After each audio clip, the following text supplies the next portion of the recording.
بالله من الشيطان اللعين الرجيم. بسم الله الرحمن الرحيم. الحمد لله رب العالمين. الصلاة والسلام على سيدنا ومولانا وشفيع ذنوبنا حبيب إلهي أبي القاسم مصطفى محمد. اللهم صل على وعلى أهل بيته الطيبين الطاهرين المعصومين، لا سيما بقية الله العظم، ولعنة الله على أعدائهم ومنكري فضائلهم ومصائبهم أجمعين من الآن إلى يوم الدين. أما بعد، فقد قال الله الحكيم في كتابه الكريم: بسم الله الرحمن الرحيم. لقد خلقنا الإنسان في أحسن تقويم. صلی اللہ علیہ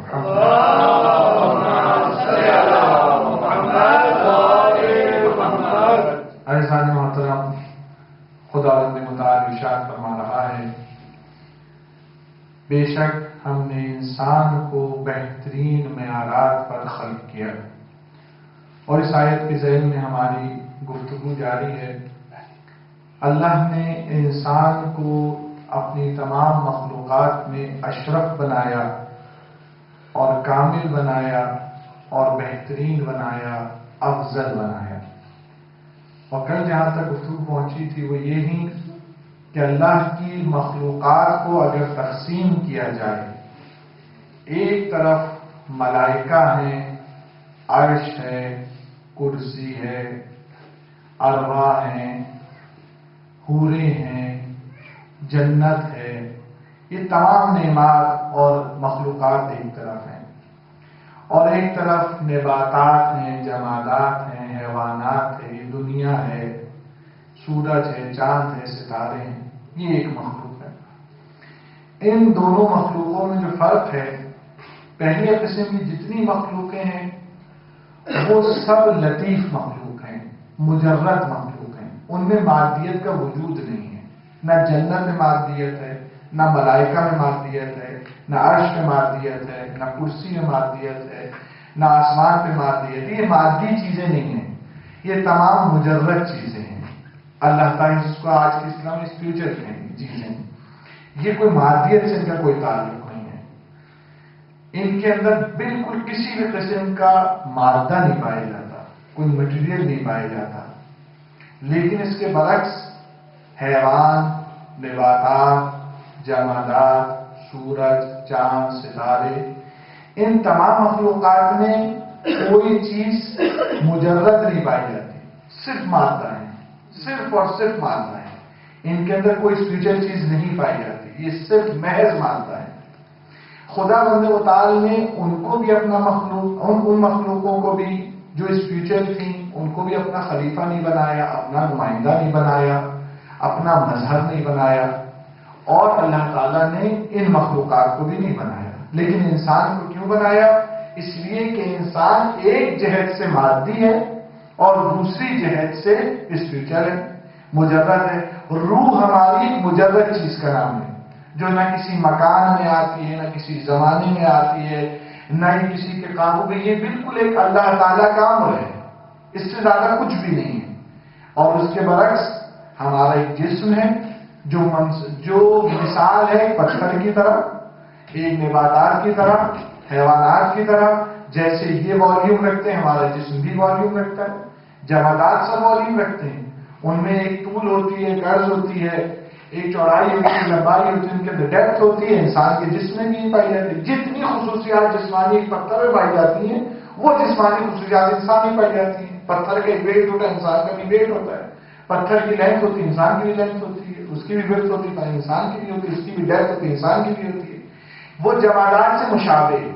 اسی طرح وہ نباتات سے بھی مشابہ ہے کہ اس کی وہ جسمانی کیفیت کے ساتھ ساتھ وہ نباتات جو ہیں نشو و نما کرتی ہیں، چھوٹی ہوتی ہیں، بڑی ہوتی رہتی ہیں، پھل پھولتی رہتی ہیں. انسان بھی چھوٹا ہوتا ہے، بڑا ہوتا رہتا ہے، پھل پھولتا رہتا ہے. اس میں بھی گروتھ ہوتی ہے جیسے نباتات میں ہوتی ہے. اسی طرح انسان جو ہے وہ ان سے سملر ہے، اسی طرح انسان ملائکہ سے بھی ہے، روح رکھتا ہے جیسے ملائکہ ہے، جیسے خدا کی کرسی ہے، کہ صرف امر الہی وہاں معدیت نہیں پائی جاتی۔ انسان و مخلوق جس کو میں نے کل مثال دی وہ بھی آگاہ جواب عام لی کی کہ انسان کیونکہ اس آئینے کے مانند ہے کہ ایک طرف اس کا شفاف ہے اور ایک طرف اس کے پالش ہے، تب کیونکہ ایک طرف اس کے پالش ہے اور ایک طرف سے صاف ہے، اس لیے آپ آئینے کے اندر مرر کے اندر تصویر دیکھ لیتے ہیں کیونکہ اس کے دونوں طرفیں ہیں، مختلف ہیں۔ انسان کے اندر خدائی صفات جو منعکس ہو سکتی ہیں، کہ انسان وہ واحد ایسی مخلوق ہے، کائنات میں ایک ہی خدا نے ایسی مخلوق بنائی ہے، اس کے علاوہ کسی مخلوق کو خدا نے متعلق اس طرح سے نہیں بنایا۔ انسان کو بنایا، اس کو عقل دی، شعور دیا، تعقل دیا اللہ تعالیٰ نے، اور اس کو اپنا نمائندہ انسان کامل، اگر انسانوں میں بھی اگر اللہ نے کسی کو عروج دیا جو ہمارا موضوع ہے وہ انسان کامل ہے۔ لیکن عزیزان محترم، سوال آج جو کرنا ہے وہ یہ ہے کہ انسان کی اصل کیا ہے؟ انسان کی اصل اس کی روح ہے یا انسان کی اصل اس کا جسم ہے؟ جسم کی حقیقت اصل ہے، ملائکہ کی اصل روح ہے، مجرد ہونا کی اصل یہ ہے، ان میں دوسری کوئی چیز پائی نہیں جاتی۔ جانوروں، نباتات، جمادات میں اصل مادہ ہے، ان کے اندر روحانیت نہیں پائی جاتی۔ انسان میں جو روحانیت نہیں پائی جاتی ہے اور مادیت نہیں پائی جاتی ہے، تب انسان کے لیے سوال اٹھے گا اس کی اصل کیا ہے؟ انسان اصل میں مادہ ہے یا اصل میں روح ہے؟ انسان اصل میں ارواح میں سے تعلق، اس کا اصل وجود روح ہے یا اصل وجود اس کا مادہ ہے؟ تو عزیزان محترم، انسان کا اصل وجود تو روح ہے، جس پہ گفتگو ہوگی، لیکن انسان جسم کو اس سے زیادہ اہمیت دیتا ہے، سب سے زیادہ اہمیت دیتا ہے انسان اپنے جسم کو دیتا ہے۔ جسم کے کیا نہ جانے وہ کچھ بھی کرنے کو تیار ہوتا ہے۔ آپ دنیا میں دیکھیں، انسان نے سب سے زیادہ جو ترقی کی ہے، جتنی ترقیاں کی ہیں، اس نے اپنی روح کو سکون پہنچانے کے لیے نہیں کی ہیں، اپنے جسم کو سکون پہنچانے کے لیے کی ہیں۔ اس نے اپنی روح کا اہتمام نہیں کیا راحت دینے کا، اپنے جسم کو راحت دینے کا اہتمام کیا۔ یہی وجہ ہے کہ آج دنیا جو ہے سائنس بہت ترقی کرتی جا رہی ہے، خصوصاً الیکٹرانک دنیا میں ترقی کر رہی ہے، لیکن اس کے باوجود انسان نفسیاتی دباؤ میں گرتا چلا جاتا ہے۔ انسان میں مختلف ذہنی امراض بڑھتے چلے جاتے ہیں، نفسیاتی امراض بڑھ رہے ہیں، اس لیے کہ وہ نفس تو بھوکا ہے، وہ تو بھوکی، اس کا کوئی کام نہیں کر رہا۔ ہمارے سیاستدان جب آتے ہیں وہ بھی حکومتوں کے آنے کے لیے وہ بھی نعرہ لگاتے ہیں لوگوں کو، روٹی، کپڑا اور مکان، ہم تمہیں روٹی دیں گے، ہم تمہیں کپڑا بھی دیں گے، ہم تمہیں مکان۔ وہ پتہ ہے انسان کی بیسک نیڈ جو ہے وہ یہی چیزیں ہیں کہ انسان کو کپڑا دے دو، رہنے کے لیے مکان دے دو، کھانے کے لیے غذا دے دو، بس انسان مطمئن ہے، پھر یہ تمہارے پیچھے نہیں پڑے گا۔ کسی بھی قوم کو آپ کو سلانا ہو، کسی قوم کو آپ کو مفلوج کرنا ہو، کسی قوم کو آپ کو غافل کرنا ہو، یہ تین نعمتیں تمہیں تقسیم کر دیں۔ اور آپ دیکھ رہے ہیں دنیا کی جن اقوام کے اندر یہ تین نعمتیں کثرت سے پائی جاتی ہیں، ان اقوام میں دنیا کا شعور ختم ہو چکا ہے، وہ سوچتے نہیں دنیا میں کیا ہو رہا ہے، اس لیے کہ ان کو کھانے کو اچھا مل رہا ہے، پہننے کو اچھا مل رہا ہے، رہنے کو اچھا مل رہا ہے، تو وہ قدر ہی نہیں کرتے کسی اور نعمت کے لیے۔ یہ سیاسی جو ہوتے ہیں وہ یہ کام کرتے ہیں کیونکہ انسان نے اپنی ضروریات کو انہی تین چیزوں کے اندر جو ہے محدود کر لیا۔ عزیزان محترم، ایسا نہیں ہے۔ کتنے ایسے مکان آپ کو اس دنیا میں مل جائیں گے، کتنے ایسے مکان مل جائیں گے کہ بنانے والے نے بڑی زحمت سے بنوایا تھا، اپنی پوری پونجی خرچ کر کے بنوایا تھا، لیکن ایک رات اس پہ رہنا نصیب نہیں ہوا، وہ چلا گیا اس مکان بننے سے پہلے، اس مکان میں رہنے سے پہلے چلا گیا، اس لیے بنایا کہ اس نے مکان تھا رہنے کے لیے۔ اسی طرح دنیا میں کتنے ایسے لباس تھے جو سلوائے گئے، جو دلوائے گئے، جو بنوائے گئے، لیکن اس کا پہننا ہی نصیب نہیں ہوا۔ وہ لباس یہ سمجھتا تھا میری نیڈ ہے، اس نے سلوایا، بہترین لباس سلوایا، لیکن اس سے پہلے اس لباس کے پہننے کا دن آتا وہ اس دنیا سے رخصت ہو گیا۔ انسان نے اپنی مرضی کا بہترین غذا بنوائی، بہترین کھانا بنوایا۔ انسان کے دیکھیں غذا جو ہے انسان کے جسم کی نیڈ ہے، لیکن وہ غذائی جو لذت ہے وہ انسان کے جسم کی نیڈ نہیں ہے، وہ انسان کی زبان کی بھی نیڈ نہیں ہے، وہ انسان کی زبان کے بھی اگلے حصے کی نیڈ ہے۔ صرف اگلا حصہ ایسا ہوتا ہے جو لذت طلب ہوتا ہے. اس کے بعد آپ جو کچھ کھا لیجیے اس کی اس نوک سے اتر کے جو چیز چلی جاتی ہے اس کا فرق نہیں رہتا وہ گوشت ہوتا ہے کہ دال ہوتا ہے، وہ سبزی ہوتی ہے، وہ کیا چیز ہوتی ہے، اس کو شعور ہی نہیں انسان کے بقیہ جسم کو. وہ اس لذت کے لیے آپ دیکھیں انسان کتنا غلام ہے کہ اپنی جسم نہیں، اپنی زبان کی ایک نوک کو لذت پہنچانے کے لیے انسان نے دنیا میں انواع اقسام کی غذاؤں پہ ایجاد کر دیا ہے. دنیا میں ایک ریسٹورینٹ میں چلے جائیں تو آپ فہرست پڑھنا شروع کریں تو آپ کو فہرست پڑھ کے بھی سمجھ نہیں آئے گی. اتنے قسم کے غذائیں خدا نے انسان نے اپنے نہیں بنائی، صرف اپنی زبان کے سامنے، اپنی زبان کی نوک کے سامنے غلام ہو گیا. وہ زبان جس پر اللہ نے انسان کو کنٹرول دیا تھا کہ یہ زبان تمہارے کنٹرول میں، انسان بے تربیت ہو کے اس کے کنٹرول میں چلا گیا. آج وہ زبان کی بات سن رہا ہے، وہ لذت کے لیے چلا گیا. اس لیے دنیا میں بہت ساری ایسی غذائیں بنی جو کھانا نصیب تو نہیں ہوئی، مگر ہر لباس پہنانے والے کو لباس پہننا نصیب ہو گیا، مگر ہر کھانا کھانے والے کو وہ کھانا نصیب ہو گیا، مگر ہر مکان بنانے والے کو ہو گیا. لیکن انسان نے بہت سے مکان بنائے، محل تعمیر کیے، لباس بنائے، ایک نہیں کئی لباس بنائے، مختلف محفلوں کے لباس بنائے، کھانے ایک نہیں کئی قسم کی میز نے بنائے، بہت سارے کھانے بنائے.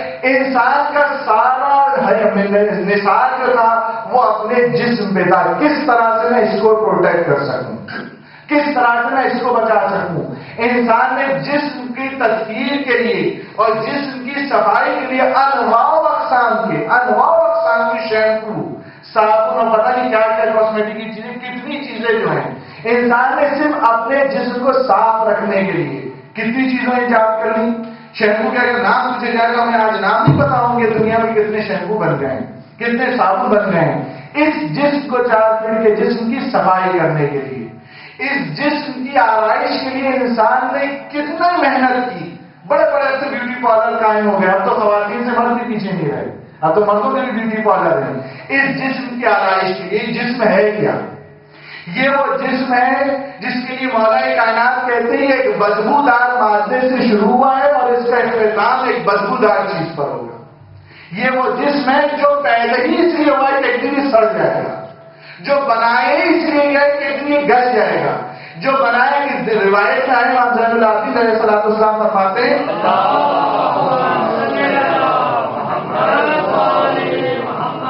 امام زین العابدین علیہ السلام فرماتے ہیں دن میں زمین 70 مرتبہ تمہیں آواز دیتی ہے اور کہتی ہے کہ تم زمین میرے سینے پہ جو چیز چاہے کر لو، جو چیز چاہے کھا لو، جو چیز پی لو، چل لو، جو چیز چاہے کرو. ایک دن تم میری غذا بنو گے، ایک دن میں تمہیں کھا جاؤں گی، ایک دن تم میرے مہمان بنو گے. آج تمہاری مرضی ہے، تم زمین میں دن میں 70 مرتبہ انسان کو بلاتی ہے. تو انسان کی جو اصل نہیں تھا، انسان نے اس کی تزئین و آرائش کا بھی بہت سامان کیا، اس کے لباس کا بھی بہت سامان کیا، اس کے رہائش کا بھی بہت سامان کیا، اس کی غذا پر بھی بڑا اہتمام کیا، اس کی صفائی پہ بڑا اہتمام کیا. وہ جسم جو ایک دن ختم ہو جانا ہے، جو ایک دن فنا ہو جانا ہے. یقیناً اسلام بھوکا رہنے کو نہیں کہتا، اسلام نہیں کہتا کہ آسمان کے نیچے رہو، اسلام نہیں کہتا کہ گندے رہو. اسلام صفائی کو پسند کرتا ہے، اسلام تزئین کو پسند کرتا ہے، اسلام اچھے لباس کو بھی پسند کرتا ہے، تزئین کو بھی اسلام پسند کرتا ہے، اچھی رہائش کو بھی اسلام پسند کرتا ہے، پاکیزہ غذا کو بھی اسلام پسند کرتا ہے. لیکن یہ سب کچھ اسلام کا مقصد نہیں ہے، ہدف نہیں ہے. یہ اسلام کے اصل جو انسان کو اللہ نے کیا، لقد خلقنا الانسان فی احسن تقویم، تو خدا کہہ رہا ہے ہم نے بہترین معیارات میں خلق کیا. وہ انسان کا جسم نہیں ہے، کیونکہ یہ جسم تو اللہ نے ہاتھی کو مل گیا، ہم سے زیادہ بڑا جسم دیا ہے، وہ ہاتھی کے پاس ہے. غذا کھانے کا مسئلہ ہاتھی ہم سے زیادہ کھا لیتا ہے. مکان بنانے کا مسئلہ تو وہ شہر کی مکھی بھی بنا لیتی ہے، اپنی رہائش کے لیے تو بنا لیتی ہے، غذا وہ ہم سے میٹھی تیار کر لیتی ہے. لہذا اللہ نے معیار انسان ہی دیا. اصل انسان کا معیار جو تھا وہ انسان کی روح کی پرورش تھا، وہ اپنی روح کی طہارت تھا. انسان روح کو بھول گیا اور اپنے جسم کی پرورش میں لگ گیا، جس کی وجہ سے انسان ایک حیوانوں کی زندگی گزارنے لگا. جبکہ اللہ نے اور روایات نے اور معصومین علیہ السلام نے جس طرح سے جسم کی ہم ضرورت سمجھتے ہیں ان تمام ضرورتوں کو کہا روح کی بھی کچھ ضرورت ہوتی ہے. کہا جیسے تمہارے جسم کا ایک لباس ہوتا ہوتا ہے، اسی طرح سے لباس تقویٰ روح کا لباس ہے۔ اگر تم اپنے روح کو لباس بنانا چاہتے ہو تو اس کا تقویٰ لباس ہے۔ لباس تقویٰ اگر تم پہننا چاہتے ہو اس پر تمہاری روح پروان چڑھتی ہے۔ جس طرح تمہاری مادی غذا تمہارے جسم کے لیے غذا ہے، اسی طرح روحانی غذا یعنی عبادات تمہاری روح کی غذا ہے۔ اگر تم اپنی روح کی پرورش کرنا چاہتے ہو، روح کی تربیت کرنا چاہتے ہو، عبادت کرو گے۔ اگر روح کو تم جو ہے پوشیدہ کرنا چاہتے ہو اور لباس بنانا چاہتے ہو تو تمہیں تقویٰ اختیار کرنا پڑے گا۔ جس طرح سے تم اپنے جسم کے لیے بہت زیادہ حساس ہو، تمہیں اسی طرح روح کے لیے ہونا چاہیے، اور روح کی حساسیت کی کہ اس کا لباس تقویٰ ہے۔ تم تقویٰ الہی کو اختیار کرو۔ روح کی غذا عبادت الہی ہے، تم خدا بندے متعلق کی عبادت اختیار کرو۔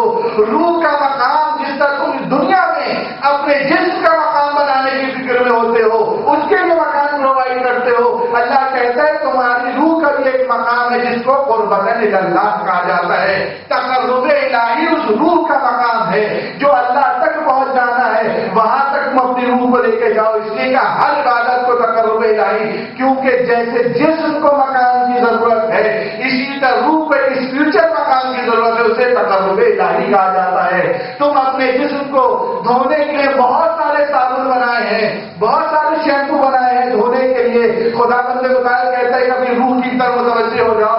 روح بھی کثیف ہو جاتی ہے، روح بھی خبیث ہو جاتی ہے، روح بھی گندی ہو جاتی ہے، اس روح کی طہارت کا بھی ہم نے اہتمام کیا ہے کہ اس کو باب التوبہ کہا جاتا ہے۔ اگر تم اللہ کے راستے پر آ جاؤ اور خدا بندے مطالعہ سے توبہ کر دو، جیسے انسان کا جسم گندا ہو جاتا ہے، لباس گندا ہو جاتا ہے تو انسان کیا کرتا ہے؟ اسے دھوتا ہے۔ اللہ تعالیٰ نے روح کا بھی انتظام کیا کہ روح بھی اگر کثیف ہو جاتی ہے تو باب التوبہ اگر خدا نہ کھولتا تو کیا ہوگا؟ التائب کمن لا ذنب لہ، تائب کے لیے پیغمبر اسلام فرماتے ہیں ایسا ہے جس نے کبھی بھی گناہ نہ کیا ہو، ایسا ہے توبہ کر کے انسان بالکل جیسے آپ نہاتے ہیں، نہا دھو کے آپ کے جسم پہ کوئی داغ و دھبا باقی نہیں رہتا، اسی طرح انسان اگر توبہ کر لیتا ہے تو اس کی روح پاک ہو جاتی ہے، پاکیزہ ہو جاتی ہے۔ اور جس طرح انسان کے تزئین ہے اس کے جسم کے لیے اور وہ مزین کرتا اپنے جسم کو، اس کے لیے بھی پیغمبر اسلام نے کہا اگر تم اپنی روح کو زینت دینا چاہتے ہو تو پیغمبر اسلام فرماتے ہیں علی بن ابی طالب وہ ذات ہے جس کے ذریعے تم زینت دے سکتے ہو۔ زینوا مجالسکم بذکر علی بن ابی طالب، اگر تم اپنی ارواح کی تزئین چاہتے ہو تو علی بن ابی طالب کے ذکر سے کیا کرو۔ صلوات پڑھی محمد والے محمد۔ انسان اگر محبت کرے گا علی بن ابی طالب سے خود بخود اس کی روح جو ہے مزین ہوتی چلی جائے گی۔ جس طرح کل میں نے عرض کر دیا تھا کہ ممکن نہیں ہے کہ انسان علی علیہ السلام سے محبت کرے اور انسان کے کردار میں فرق نہ آئے۔ وہ محبت کو پروان چڑھانا ہوتا ہے، اس محبت کو پروان چڑھانے کے لیے انسان آیا ہے کہ جو اللہ نے مومن کے دل میں رکھ دی ہے۔ عزیزان محترم، پیغمبر اسلام ایک مثال بیان کرتے ہیں، اس سے پہلے کی روایت ہے۔ پیغمبر اسلام کے پاس امیر المومنین کی شکایت آتی ہے، کہتے ہیں یا رسول اللہ آپ نے علی کو ہمارے ساتھ بھیجا تھا اور علی نے پیشیمانی کی تھی، لیکن علی نے دونوں سوروں کے اندر سورہ توحید پڑھی، دونوں رکعات کے اندر سورہ توحید پڑھی تھی۔ پیغمبر اسلام نے کہا اچھا بلاؤ علی کو۔ پیغمبر اسلام نے پوچھا علی تم نے دونوں نماز کے دونوں پہلی رکعت میں سورہ حمد کے بعد سورہ توحید پڑھی ہے، یہ کہہ رہے ہیں؟ کہنے ہاں۔ تو کہنے علی تم پھر ان کو یہ بھی بتا دو تم نے سورہ توحید کیوں پڑھی تھی؟ پیغمبر اسلام سے کہا یا رسول اللہ میں نے سورہ توحید اس لیے پڑھی تھی، پورے قرآن میں مجھے سب سے زیادہ جو حسین سورہ لگتا ہے وہ سورہ توحید لگتا ہے، لہذا میں نے قرآن کی سورہ کو دونوں اس میں پڑھی تھی۔ امیر المومنین علیہ السلام فرمانے کیونکہ قرآن مجید کی وہ منفرد سورہ ہے، واحد قرآن مجید کی سورہ ہے جس میں غیر اللہ کا تذکرہ نہیں ہے۔ قرآن کے ہر سورے میں غیر اللہ کا تذکرہ ہے۔ اللہ نے اپنا تذکرہ کیا، اپنے اولیاء کا تذکرہ کیا، اللہ نے اپنا تذکرہ اپنے مخلوق کا تذکرہ کیا ہے۔ قرآن کا یہ واحد سورہ ہے، شروع سے لے کر بسم اللہ سے لے کر آخر تک یہ واحد سورہ ہے جس میں اللہ تعالیٰ نے سوائے اپنے کسی اور کا تذکرہ ہی نہیں کیا۔ علی علیہ السلام نے کہتے ہیں اللہ کے نبی قرآن کریم مجھے سب سے حسین سورہ لگتا ہے، اس لیے میں نے اس کی تلاوت کی۔ عزیزان محترم، یہاں رک کر میں ایک بات یہ کہوں کہ امیر المومنین تو اتنے توحید پرست ہیں کہ قرآن کے اندر بھی انہیں وہ سورہ سب سے زیادہ پسند ہے جس میں صرف خداوند متعال کا ذکر ہو۔ تو یہ ظلم نہیں امیر المومنین کی ذات پر کہ ان کی محبت کا نعرہ لگا کر کوئی امیر المومنین کی ذات کو شرک قرار دے دے اللہ کی ذات کے لیے۔ کتنا بڑی جسارت ہے، یہ کتنی بڑی امیر المومنین کے ساتھ جسارت ہے۔ یہ محبت نہیں ہے، یہ اذیت امیر المومنین جو وہ علی جو سورہ توحید کو پسند کر رہا ہے اس لیے کہ وہ صرف خداوند متعال پورا قرآن پورا خداوند متعال ہے، لیکن اس میں تذکرہ ہے اللہ کے ولی یہ کہ اللہ مجھے سورہ پسند ہے، لیکن اسی علی کو اس خدا کے ساتھ انسان منسلک کر دے تو یقیناً امیر المومنین ایسی چیزوں سے خوش نہیں ہوتے۔ لیکن جب پیغمبر اسلام کو فرمایا سورہ توحید کے متعلق، تب رسول خدا نے پھر علی کے کمالات کو بیان کیا، کہا یا علی تمہاری مثال بھی سورہ توحید کی مثال ہے۔ پیغمبر اسلام کہہ رہے یا علی تمہاری مثال بھی سورہ توحید کی مثال ہے۔ کہا کس طرح سے؟ کہا سورہ توحید اگر کوئی ایک مرتبہ پڑھتا ہے تو اس کے معنی 1/3 قرآن پڑھ لیتا ہے، اگر 2 مرتبہ پڑھتا ہے تو 2/3 قرآن پڑھ لیتا ہے، اگر 3 مرتبہ پڑھتا ہے تو وہ کمپلیٹ قرآن پڑھ لیتا ہے۔ اس لیے کہا گیا مردوں پر 3 دفعہ سورہ توحید پڑھا کرو۔ تو اس کہنے کیونکہ قرآن کا موضوع جو توحید ہے وہ 1/3 ٹائم قرآن میں آیا ہے، 2/3 اور چیزوں کو خدا نے بیان کیا ہے، توحید کو 1/3 ٹائم بیان کیا ہے۔ تو لہٰذا اگر کوئی سورہ توحید کو 3 مرتبہ پڑھ دے تو گویا اس نے کمپلیٹ قرآن پڑھ لیا۔ پیغمبر اسلام کہتے ہیں اے علی تمہاری مثال اس سورہ توحید کی مثال ہے۔ کہا یا رسول اللہ کس طرح سے؟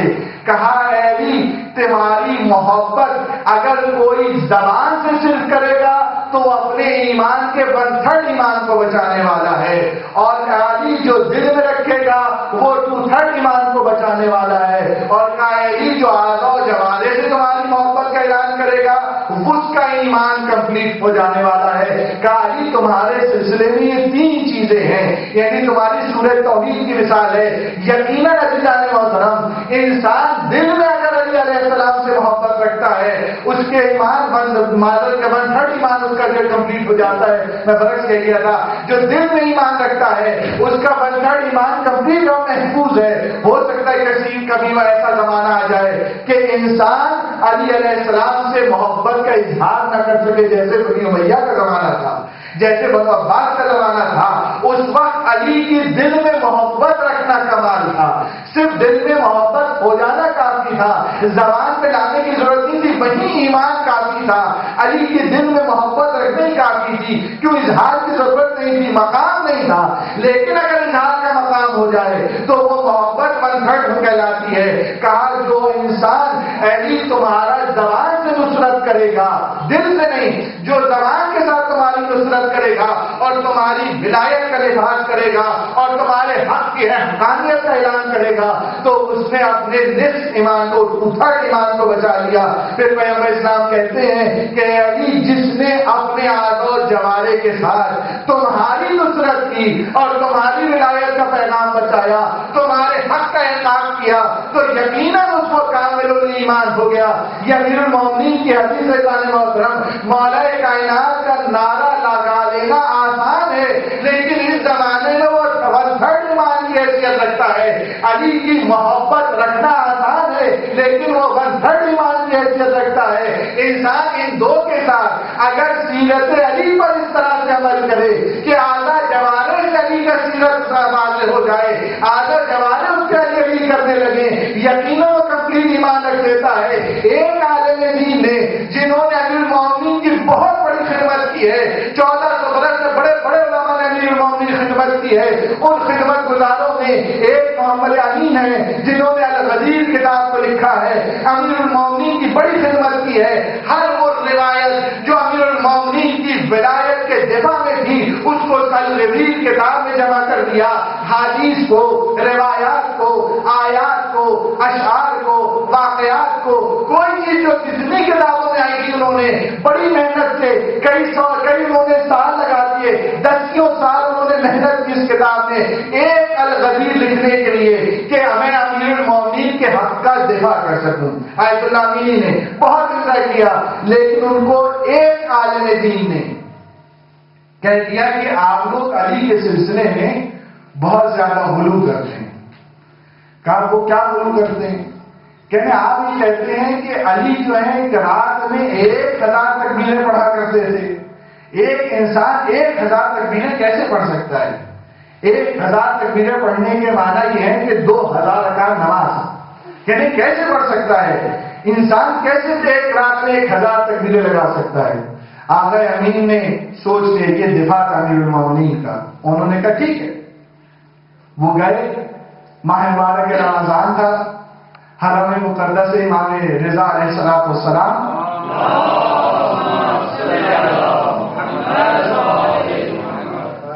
امام کے حرم میں گئے اور صبح سے وہ افطار کے بعد سے لے کے صبح اذان فجر تک کوئی کام نہیں کرتے تھے، صرف نماز پڑھتے تھے.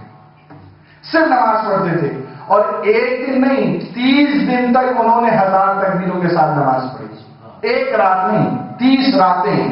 کتاب بھی لکھی تھی اور یہ اس کا بھی دفاع ہو رہا ہے. ایک امیر المومنین کی فضیلت ہے یہ روایت، ایک فضیلت ہے. انہوں نے ایک پورے مہینے 30 دن تک انہوں نے پوری رات میں 1000 تکبیر والی نماز پڑھی.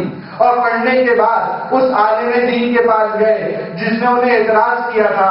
کہا تم میرے مولا کی بات کرتے ہو، تم نے اس وقت کہا تھا میں دعویٰ نہیں کر سکا تھا، میرے پاس صرف روایت موجود تھی. کہا تم میرے مولا کی بات کرتے ہو، میں اپنے مولا کا ایک ادنا سا غلام ہوں. میں نے بھی ایک مہینے میں پوری رات کھڑے ہو کر ہر رات کو 1000 تکبیریں پڑھی ہیں. وہ حیران رہ گیا. کہنے باقی جو سچے میں جانتا تو تھا. کہنے باقی آپ نے ایسا کیا ہے؟ کہنے ہاں تاکہ تم میرے مولا کی فضیلت کا انکار نہ کرو. اور پھر فرمایا کہا یہ تو میں نے کمیت کے اندر کوانٹٹی کے اندر امیر المومنین کا ساتھ دیا ہے کہ میرے مولا 1000 تکبیریں لگاتے تھے، میں نے ان کے ساتھ 1000 تکبیر لگائی ہے. کہا علی کی تو ایک ضربت عبادت ثقلین سے فضیلت ہے، علی کی 1000 تکبیروں کا کیا فضیلت ہوگی؟ کہا وہ میں بیان نہیں کر سکتا. میں نے کیفیت میں اپنے مولا کا نہیں مقابلہ کیا ہے، کمیت میں مقابلہ کر کے اپنے مولا کا دفاع کرنا چاہتا ہوں. یہاں کا ایک آیت اللہ جواب عاملی نے اس واقعے بات بیان کیا. کہا ایسے افراد ہوتے ہیں جو زبان سے علی کا نعرہ لگاتے ہیں، دل میں بھی علی سے محبت کرتے ہیں اور علی کی مدد اپنے آلو جوارے سے انجام دیتے ہیں. قلم کے ذریعے کتاب بھی لکھتے ہیں اور آزا کے ذریعے ایک فضیلت کا جواب دیا تھا. فرماتے سب پڑھے محمد علیہ محمد. آپ بتائیے یہ کرنا کتنا مشکل کام تھا، لیکن اس کے باوجود آیت اللہ امینی نے یہ کام کیا. اور ایک فضیلت امیر صلی اللہ علیہ وسلم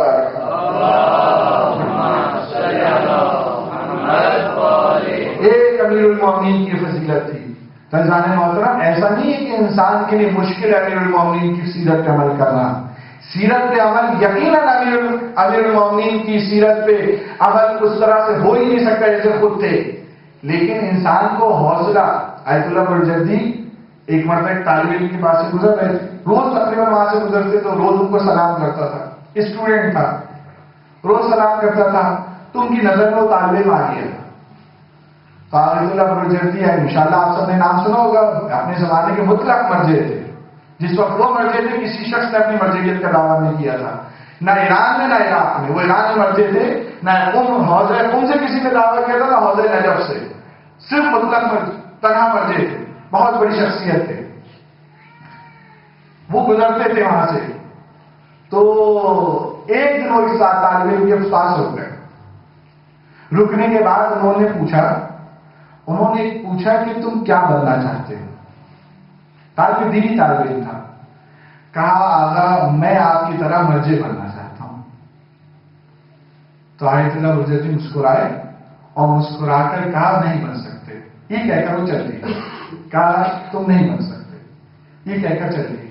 اس نے دامن پکڑ لیا. کیا آپ نے ایسے کیوں؟ کیا میں کیوں مرجع نہیں بن سکتا؟ آپ مرجع بن گئے، میں کیوں نہیں بن سکتا؟ کہا تمہارا حوصلہ بہت چھوٹا ہے.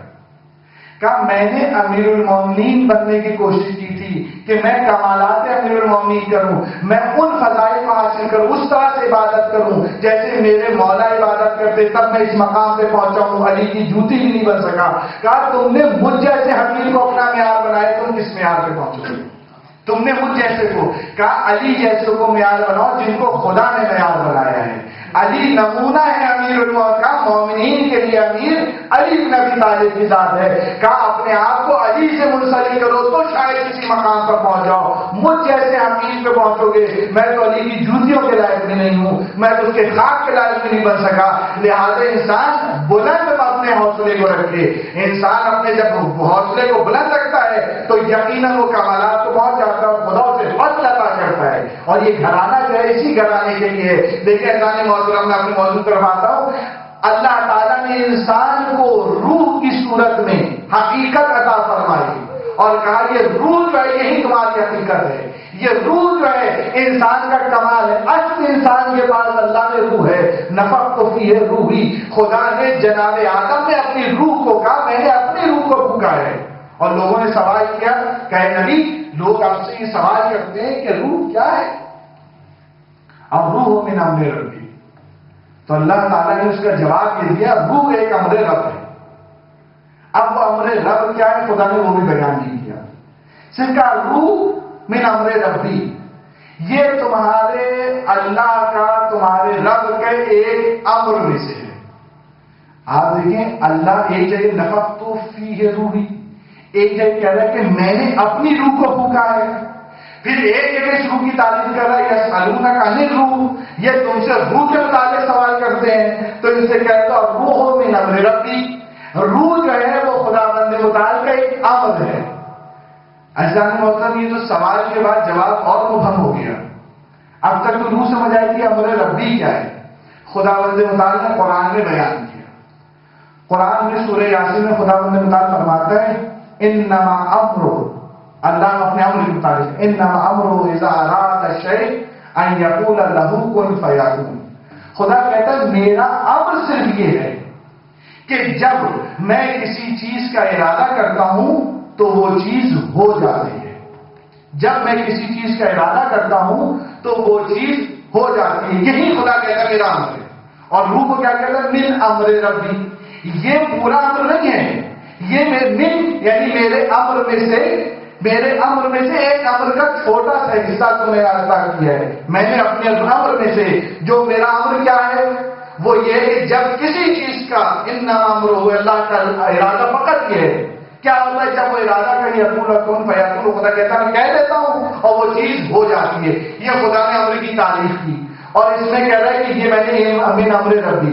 علامہ طباطبائی نے بہت تفسیر المیزان میں بہترین نقطہ بیان کیا. کہا اللہ نے اپنے امر کی یہ تعریف کی کہ جو بھی وہ ارادہ کرتا ہے کسی چیز کا وہ ہو جاتی ہے. آیا اللہ نے وہ امر کسی کو اس دنیا میں عطا کیا ہے؟ کہا خدا بند متعال نے کچھ ہستیاں ہیں جن کو یہ اپنا امر عطا کیا گا، انہیں کو انسان کامل کہا جاتا ہے. ان کو خدا نے امر عطا کیا. وَجَعَلْنَا أَئِمَّةً يَهْدُونَ بِأَمْرِنَا، کہا کچھ افراد کو ہم نے امام بنایا ہے جو ہمارے امر سے لوگوں کی ہدایت کرتے ہیں. یعنی وہ صاحبان امر ہوتے ہیں، اللہ کا ان کے پاس امر ہوتا ہے. تو اللہ نے جب ہر انسان کو امر دیا، توجہ رکھیے گا، اللہ نے جب ہر انسان کو امر دیا نفخت فیہ روحی، ہر فرد کو اللہ نے اپنا امر دیا اور روح کی تعریف بھی کی کہ روح من امر ربی، تمہارے میرے رب کا روح جو ہے کہہ دو روح میرے رب کی ایک جو ہے نشانی ہے، اس کا ایک امر ہے. تو اللہ نے محترم انسان کی روح ہوتی کیا ہے اور اس کا کمال ہوتا کیا ہے، جبکہ قرآن کا بیان کر رہا ہے اور انسان اپنے آپ میں دیکھے تو آپ کو انسان کا اشرف ہونا سمجھ میں آ جائے گا. انسان کی روح جب انسان کے جسم میں ہوتی ہے تو وہی کیفیت ہوتی ہے جو خدا اپنے امر کی بتا رہا ہے، کن اور فیکون کی بتا رہا ہے. خدا کہتا ہے کہ میں ارادہ کرتا ہوں تو وہ چیز ہو جاتی ہے. انسان کو اللہ نے روح دے کر اس امر کا مالک بنا دیا ہے. جب تک انسان کے جسم میں یہ روح باقی رہتی ہے وہ جب چاہتا ہے ہاتھ اٹھانا تو اسے کہنا نہیں پڑتا، وہ ہاتھ اٹھا لیتا ہے. جب وہ چاہتا ہے چلنا تو اسے کہنا نہیں پڑتا، وہ چل دیتا ہے. جب وہ چاہتا ہے بولنا تو اسے ارادہ نہیں کرنا پڑتا، کہنا نہیں پڑتا، بلکہ وہ بولنے لگتا ہے. یہ جو اللہ کہتا ہے میرا امر یہ ہے کہ جب میں کن کہتا ہوں وہ فیکون ہو جاتا ہے. یہ بھی خدا نے بیان کیا ہے. خدا نہ کہنے کا محتاج ہے، نہ سننے کا محتاج ہے. خدا بندے متعال کے امر کے تابع ہے. خدا صرف ارادہ کرتا ہے تو اللہ نے انسان کے جسم میں وہ قدرت دی ہے کہ انسان کو بھی کہنے کی ضرورت نہیں ہوتی, اسے بولنے کی ضرورت نہیں ہوتی کہ وہ پہلے بولے پھر وہ امر جو ہو جائے, وہ اپنے ہاتھ کو حکم دے پھر ہاتھ بلند ہو جائے, وہ اپنے ٹانگوں کو حکم دے پھر وہ چلنے لگے. وہ انسان کے اپنے قابو میں ہوتی ہے. انسان ارادہ کرتا چلا جاتا ہے اور کیونکہ یہ امر ربی ہے وہ ارادہ متحقق ہوتا چلا جاتا ہے, اس میں فاصلہ نہیں ہوتا. علامہ طباطبائی کہتے ہیں کہ اللہ نے جو یہ بیان کیا کہ ہمارا امر جو ہے وہ آئمہ کے پاس ہے, اس کے معنی آئمہ وہ ہیں جو کن اور فیکون کی منزل پر ہیں کہ وہ کچھ ارادہ کرتے ہیں دنیا میں ہونے لگتی ہے. بس فرض اتنا عزیزان محترم, اللہ نے ہم کو من امر ربی دیا ہے تو ہمارا اختیار ہمارے ہاتھوں تک ہے, ہمارے پیروں تک ہے, ہماری آنکھوں تک ہے, ہماری زبان تک ہے, کیونکہ من امر ربی ہے. لیکن اللہ نے جن کو اولو الامر بنایا ہے اگر وہ اشارہ کر دیتے ہیں تو چاند بھی شک ہو جاتا ہے, وہ اشارہ کرتے ہیں تو سورج میں پلٹنا پڑتا ہے, اگر وہ جواہرات اٹھا لیتے ہیں, پتھر اٹھا لیتے ہیں تو وہ جواہرات میں تبدیل ہو جاتے ہیں, اگر وہ شیر کو دیکھ لیتے ہیں تو تصویر میں تبدیل ہو جاتے ہیں. بات کری محمد والے محمد پر, کیونکہ وہ بن امر ربی نہیں ہے, وہ اولو الامر ہیں, وہ اولو الامر ہیں. اللہ نے ان کا اپنا امر دے کر بھیجا ہے. جو صاحبان امر ہوتے ہیں کائنات پر ان کی حکم, انسان کامل اس کو کہ ہر انسان ایسے نہیں کر سکتا ہے. یہ صرف اللہ نے انسان کامل کی حیثیت رکھی ہے کہ ہمارے ایک اور امام سے پوچھا کہ مولا یہ حجر اسود آپ کے لیے کیا گواہی دے گا امامت کی؟ امام نے کہا خود جا کر پوچھ لو, حجر اسود نے گواہی دے دی. امام نے پوچھا کہ شجر جو ہے یہ گواہی دے گا؟ امام نے کہا اگر میں کہوں تو یہ گواہی دے گا. اب امام نے کہا نہیں تو شجر چڑھنے لگا. امام نے کہا بھی میں نے تجھ سے کہا نہیں ہے. لہٰذا یہ تمام کائنات جو ہے یہ اہل بیت علیہ السلام کے سامنے متواضع کیوں ہے؟ کیونکہ اللہ نے ان کو اولو الامر بنایا ہے, ان کو کائنات میں انسان کامل بنایا ہے. یہ جس طرح سے انسان اپنے جسم کے اوپر ولایت رکھتا ہے, ہماری ولایت اس وقت تک ہے جب تک یہ امر ہمارے پاس ہے. جس دن خدا یہ اپنا امر ہم سے لے لے گا اس دن یہی ہمارا ہاتھ ہوگا لیکن اٹھے گا نہیں, یہیں یہ زبان ہوگی لیکن چلے گی نہیں, یہیں یہ پیر ہوگا لیکن ہلے گا نہیں. کیوں ہوگا تو یہ ہماری پیر, ہوگا تو یہ ہمارا ہاتھ, لیکن اللہ نے جو اپنا امر دیا تھا وہ امر خدا جب واپس لے لے گا تو اختیار ختم ہو جائے گا. اب انسان کچھ نہیں کر سکتا ہے. اسی لیے ہمارے پانچویں امام محمد باقر علیہ الصلوۃ والسلام صلوات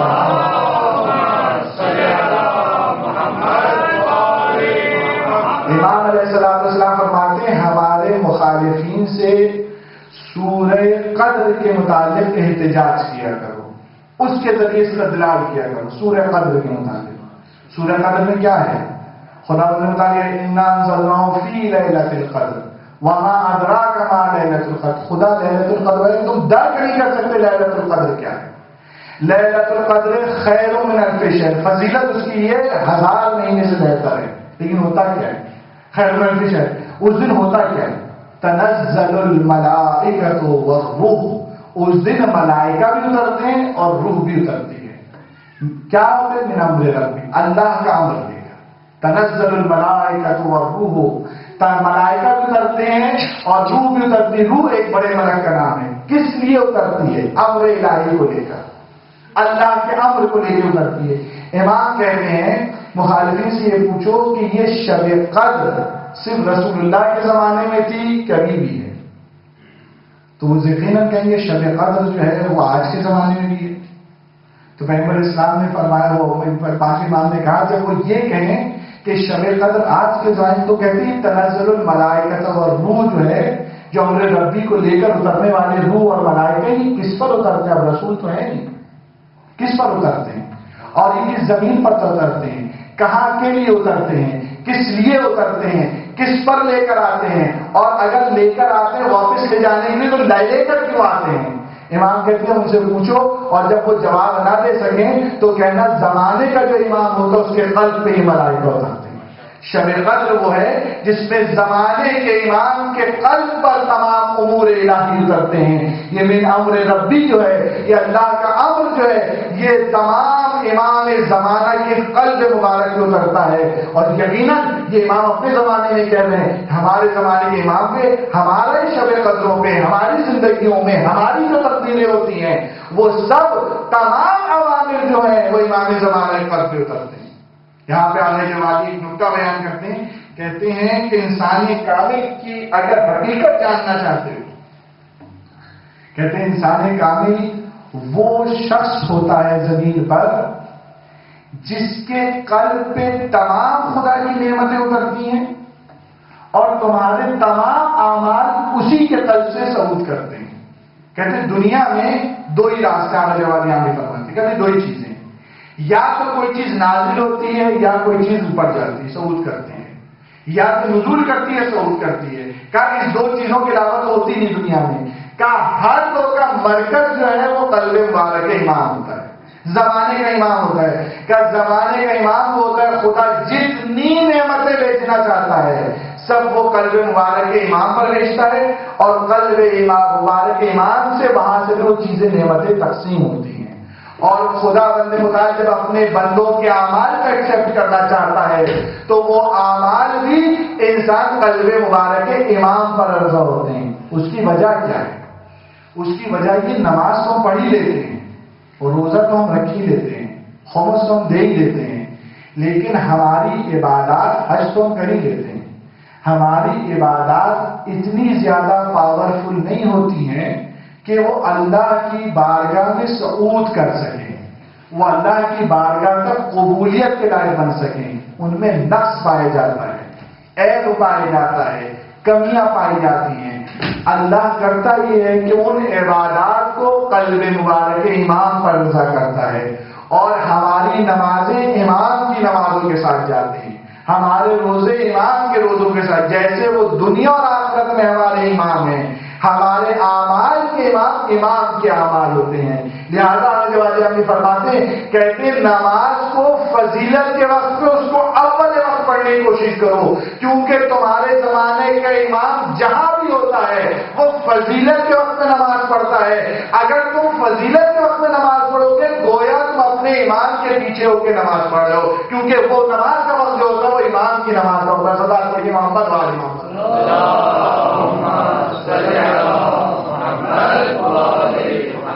وہ نماز تو سے یہ تو پتہ چل گیا شبہائے قدر میں تمام عوامر جو ہیں امام علیہ السلام پر نازل ہوتے ہیں اور جو کچھ تقسیم ہوتا ہے امام کے ذریعے تقسیم ہوتا ہے. یہاں پہ روایات یہ بتاتی ہیں ایسا صرف سال میں ایک دفعہ نہیں ہوتا. یہ انسان کامل وہ ہوتا ہے جس کے سال ہفتے میں 2 مرتبہ شب جمعہ اور شب دوشنبہ 2 شبیں جو ہیں روایتوں میں آیا ہے کہ امام علیہ السلام کے پاس تمہارے اعمال جاتے ہیں. ہر جو بھی ہم عمل کرتے ہیں، ہم کسی سے بات کرتے ہیں، ہم کوئی خیرات و صدقہ کرتے ہیں، ہم کوئی نماز و روزہ پڑھتے ہیں کرتے ہیں، کچھ بھی مالی عبادت کرتے ہیں، زبانی عبادت کرتے ہیں، جوانی عبادت کرتے ہیں، کچھ بھی ہم کرتے ہیں وہ امام کے پاس جمعرات کو بھی جاتے ہیں، وہ امام کے پاس شب دوشنبہ یعنی پیر کی رات کو بھی، امام منڈے کی رات جو بنتی ہے اس رات کو بھی امام کے پاس وہ جاتے ہیں. جب امام کے پاس اعمال جاتے ہیں اور امام کے قلب میں آتے ہیں تو انسانی محترم امام کے دل میں اگر ہم جھوٹ بولتے ہیں، اگر ہم بدتمیزی کرتے ہیں، اگر ہم گالی دیتے ہیں، اگر کسی کے مال کو غصب کرتے ہیں، اگر کسی کی غیبت کرتے ہیں، یہ عمل ہے ہمارا، ایکشن ہے. یہ ایکشن جاتا کہاں پر ہے؟ زمانے کے امام کے پاس. اور ملائکہ جب لے کر جاتے ہیں تو کہتے ہیں آپ کے شیعوں کے اعمال ہیں. روایتوں میں امام کو شرمندگی ہوتی ہے کہ یہ ہمارا شیعہ ہے، یہ ہمارا شیعہ دعویٰ کرتا ہے یہ ہم شیعہ اور اس کے اعمال ایسے. تو ہم اپنے امام، یقیناً امام کا دل بہت مجروح ہے، یقیناً امام کا دل جو ہے بہت نازک ہے، یقیناً امام کا دل ویسے ہی بہت زیادہ غمزدہ ہے. اگر ہم اس سے پہلے کہ امام پر یا پہنچ بھی جائے اگر ہمارے اعمال، ظاہر انسان ہے گناہ ہو جاتا ہے، لیکن وہ باب التوبہ جس کا نے شروع میں ذکر کیا وہ کھولا ہوا ہے۔ انسان توبہ کیوں نہیں کرتا؟ گناہ سے معافی کیوں نہیں مانگتا؟ گناہ سے معافی مانگنے سے امام کے دل کا وہ مرہم ہوتا ہے، امام خوش ہو جاتے ہیں، ہاں میرے پہچانے والے نے گناہ کیا تھا لیکن اس گناہ سے توبہ کر لی، اس سے استغفار کر لی۔ توبہ وہ راستہ ہے جان محترم کہ انسان کتنا ہی گناہگار ہو جائے، کتنا ہی گناہگار ہو جائے، وہ خدا کی رحمت سے زیادہ گناہ نہیں کر سکتا، اس میں صلاحیت ہی نہیں ہے کہ وہ خدا کی رحمت سے زیادہ گناہ کر لے، کر ہی نہیں سکتا انسان میں، ہے ہی نہیں۔ اس کی رحمت وسع کل شے ہے، ہر شے کے اوپر ہے۔ اللہ کی جو رحمت ہے، اللہ خود کہتا ہے میری رحمت ہر شے پر وسعت رکھتی ہے، ہر شے پہ غلبہ رکھتی ہے، ہمارے گناہوں پر بھی غلبہ رکھتی ہے۔ لہذا انسان اگر خدا سے توبہ کر لے، توبہ کر لینے میں کوئی حرج نہیں ہوتا، اللہ یقیناً معاف کر دیتا ہے، اور وہ معاف کرنے کو تو پسند کرتا ہے۔ خدا بند متعال عابد کے روایتوں میں خدا بند متعال عابد کی عبادت کا اتنا انتظار نہیں کرتا جتنا ایک گناہگار کی توبہ کا انتظار کرتا ہے۔ کہتے ہیں یہ تو ہے ہی میرا بندہ، یہ تو ہے ہی میری بارگاہ میں، یہ تو ہے ہی میرا عبادت گزار، لیکن جو توبہ کرنے والا ہوتا ہے خدا اس کی توبہ کا انتظار کرتا ہے۔ جو مجھ سے دور جا رہا ہے کہ میرا بندہ میرے تو قریب آ جا۔ امام علیہ السلام کا قلب جو ہے وہ تمام ہمارے اعمال کا مرکز ہوتا ہے۔ جب امام کے پاس اعمال جاتے ہیں تو کس طرح سے ہم دعا تو کرتے ہیں کہ امام زمانہ آ جائیں، ہم کہتے ہیں تو ہیں میرے مولا آ جائیں، لیکن ایک سوال ہے عزیزان محترم، کہاں آ جائیں؟ ہمارے آفس میں آ جائیں؟ ہمارے آفس اس لائق ہیں؟ وہاں کا ماحول اس لائق ہے؟ کہا نہیں جناب وہ تو آفس ہے، وہ تو کام کی جگہ ہے، وہاں پہ کیسے ہم امام کو بلا سکتے ہیں؟ اچھا اپنے گھروں پہ بلا دیتے ہیں، تو گھر ہمارے اس لائق ہیں کہ امام آ جائیں؟ دعا تو کرتے ہیں کہ امام آ جائیں، کہاں آ جائیں؟ گھر بھی اس لائق نہیں ہے، گھروں ہی کو نہیں ہم نے اپنے آمادہ کیا ایسا، وہاں پہ بھی حرام چیزیں رکھی ہیں، میوزک انسٹرومنٹ گھر میں رکھے امام آ جائے، کیسے آ جائیں؟ دوسرے کا مال غصب کر کے رکھا ہے، امام آ جائے کیسے آ جائیں؟ حق کے امام کو ادا نہیں کیا، امام آ جائے کیسے؟ اس گھر میں کیسے آ جائے جہاں پہ اپنے امام رکھا ہو؟ اس گھر میں کیسے آ جائے جہاں عوام الناس کا مال رکھا ہو؟ اس گھر میں کیسے جہاں حرام انسٹرومنٹ رکھے ہوں؟ اس گھر میں کیسے آ جائے جہاں غصبی چیزیں رکھی ہوں؟ امام کیسے آ جائیں؟ اس گھر میں کیسے آ جائے امام جہاں پہ تم ظلم کرتے ہو؟ کیسے آ جائیں؟ اچھا نہیں گھر ہمارے اس لائق نہیں ہے، مولا یقیناً نہ آفس ہمارے اس لائق ہے نہ ہمارے گھر اس لائق ہے، لیکن آپ آ جائیں تو مولا کہیں گے کہاں سے؟ کہیں امام بارگاہ میں آتے ہیں، ہماری مسجد میں آتے ہیں، تو امام بارگاہ ہمارے اس لائق ہے؟ کیا ہمارے دینی مراکز سینٹر ہم نے اس لائق چھوڑے کہ امام آ جائیں؟ فساد، فتنہ، اختلاف، لڑائی، دشنام، ایک دوسرے الزام، تہمتیں، کون سی چیز ہم اسلامی سینٹر کے اندر نہیں کرتے؟ کون سی چیز ہے جو ہم اپنے اس بارگاہ کے اندر نہیں کرتے؟ تو ہماری تو بارگاہ جہاں سے اسلام نشر ہو رہا ہے، جہاں سے دین نشر ہو رہا ہے، جہاں سے نظم امامت نشر ہو رہا ہے، ہماری تو وہاں پہ اتنی پولوشن ہے، وہاں پر بھی اتنی خلاقت ہے کہ امام کو اگر ہم کیا ہمارے سینٹر میں آ جائے تو سینٹر ہمارے اس لائق نہیں ہے، وہاں پہ ہم اتنے مصیبت میں، اس مشکلات میں ہیں، اتنی پرابلمس میں ہیں، وہ سینٹر جو ہے ہم سے نہیں چل رہے، تو انسانی مطلب امام کہاں آ جائیں؟ تو پھر ظاہر امام نہیں آتے، وہ امام کا دل کو سخت نہیں ہو گیا ہے، کوئی پتھر نہیں ہو گیا ہے۔ دنیا میں اگر کوئی شخص یہ چاہتا ہے کہ کوئی ہوا میں گزرنے والا جو پلین ہے وہ ہمارے لینڈ کر جائے تو اس کے لیے رن وے تو بنانی پڑے گا، بغیر رن وے کے لینڈ کر جائے گا۔ ہر چیز کا ایک انسان چاہے کہ ایک بلڈنگ تعمیر کرے اس میں زمین کو تموار کرنا ہی پڑے گا۔ ایک شخص چاہے کہ ہم کوئی فصلیں لگائیں تو اس کے لیے زمین کو زرخیز تو کرنا ہی پڑے گا، بغیر زرخیز کیے تو فصل بھی نہیں لگتی ہے، بغیر آبادی کے تو بلڈنگ بھی نہیں بنتی ہے، بغیر رنوے کے تو پلین بھی نہیں اترتا ہے، تو ایمان کہاں پر اتر رہے ہیں جب ان کے لیے کوئی مقام ہی نہیں ہے۔ جب امام علیہ السلام کے لائق کوئی مقام ہی ہم نے نہیں چھوڑا تو وہ امام کہاں پر آ جائیں گے؟ امام اس طرح امام کا دل نعوذ باللہ سخت نہیں ہے، خود امام کے القاب میں ہے، امام منتظر بھی ہے، امام منتظر بھی ہے۔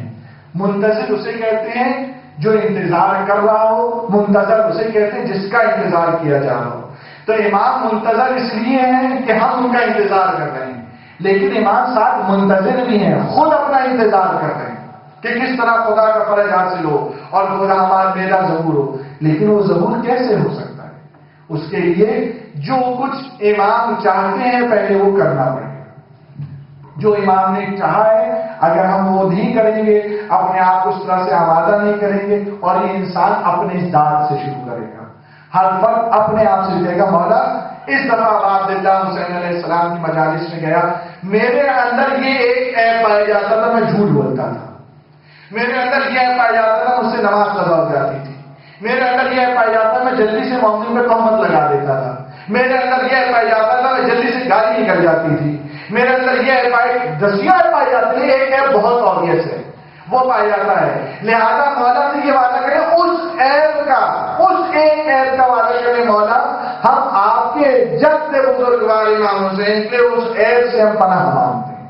مولا ہم اس عیب کو اپنی اصلاح کر لیں گے. انسان ہر سال ایک عیب چھوڑے تو کتنی بہاریں گزر جاتی ہیں مانا انسان کی فرش اعضاء میں بیٹھتے ہیں، کتنے فرش اعضاء میں بیٹھتا رہتا ہے. لیکن ہر سال اگر چھوڑے تو 10 سال اگر وہ عزاداری سعید و شہداء کرے گا تو 10 صفات خبیثہ سے وہ پاک ہو جائے گا. سال میں ایک صفت، سال میں ایک صفت، تو 10 اس کی برائیاں صاف ہو جائیں گی صرف حسین علیہ السلام کے درس پہ آنے سے. تو یقیناً لیکن اس کے لیے جب تک اسٹرگل نہیں کریں گے، جب تک کام نہیں کریں گے، اس وقت تک امام علیہ السلام نہیں آئیں گے. دنیا میں اہل بیت ایک وہ تو امام ابھی پردے غیبت میں ہیں، لیکن وہ امام جو ابھی راہ مدینہ سے راہ کوفہ میں تھے، لوگوں نے ان امام کا احترام کیا تھا. امام حسین آج تو نہیں کہ امام حسین چلے گئے تو احترام بڑھ گیا، لوگ تو امام حسین کو اس وقت بھی جانتے تھے، لیکن اس وقت امام حسین کی قدر نہیں کی. امام حسین علیہ السلام کو بلایا، بلانے کے بعد پیچھے ہٹ گئے. کتنا بڑا ظلم تھا یہ امام علیہ السلام کے ساتھ. یقینا عزیزان محترم امام نے اپنے ایک سفیر بنا کے بھیجا جسے مسلم ابن عقیل کہا جاتا ہے. لوگوں نے اس مسلم ابن عقیل کو تنہا کر دیا. 18,000 افراد نے مسلم ابن عقیل کی بیعت کی تھی، لیکن جب نماز مغربین کے بعد فارغ ہوئے تو 18 افراد مسلم ابن عقیل کے ساتھ نہیں تھے. یہ کتنا بڑا ظلم ہے امام حسین علیہ السلام پر، کتنا ستم. اور حضرت مسلم کو تو شہید کیا ہی کیا.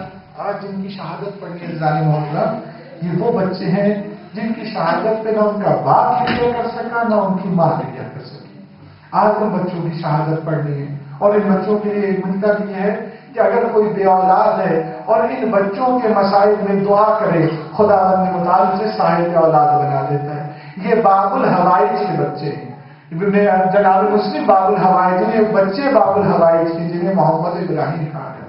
عزیزان محترم ایک دن مشکور خانے میں آتا ہے، آنے کے بعد دیکھتا ہے کہ کھانا ویسے ہی پڑا ہے جیسے میں نے دیا تھا. تو کہتا ہے کہ بیٹا تم لوگوں نے آج کھانا نہیں کھایا؟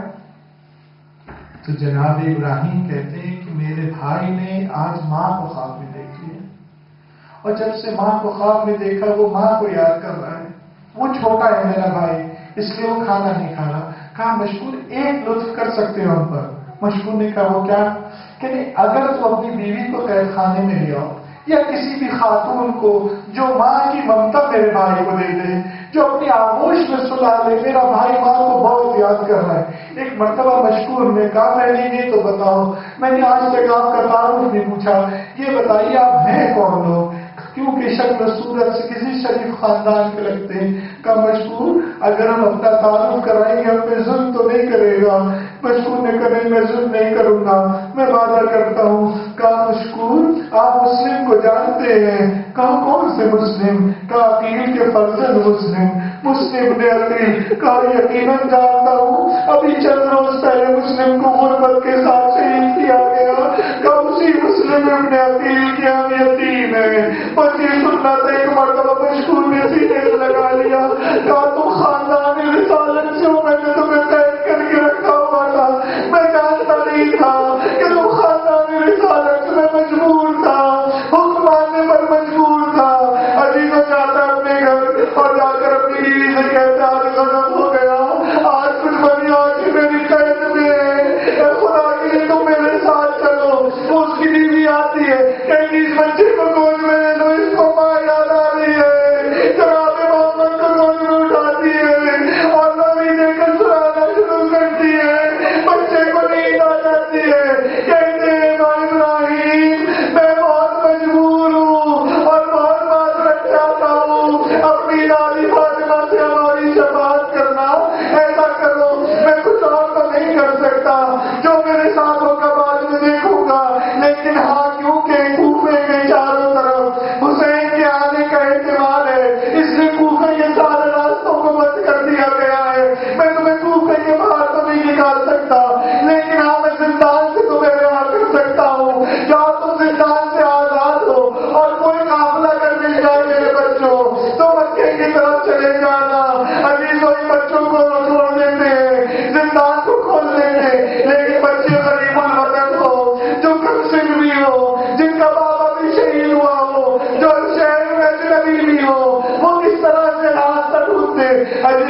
پانی میں اس کو یہ 2 چاند کے ٹکڑے نظر آتے ہیں، پلٹ کے جو دیکھتی ہے چہرے سے آدھے یتیمی نظر آتے ہیں، کہتے ہیں بچوں بڑے شریف خاندان کے نظر آتے ہو، چہرے میں درد تمہاری یتیمی نظر آتی ہے، تم کس کے یتیم ہو؟